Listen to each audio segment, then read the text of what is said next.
100 ஜென்மம் போனாலும் இந்த பந்தம் போகாது.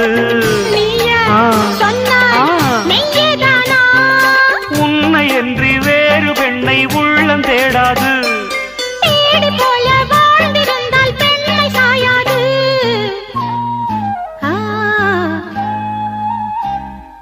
பூவே உன்னை நேசித்தேன், பூக்கள் கொண்டு பூசித்தேன். உண்மை சொல்ல யோசித்தாய், கோழை போல யாசித்தாய்.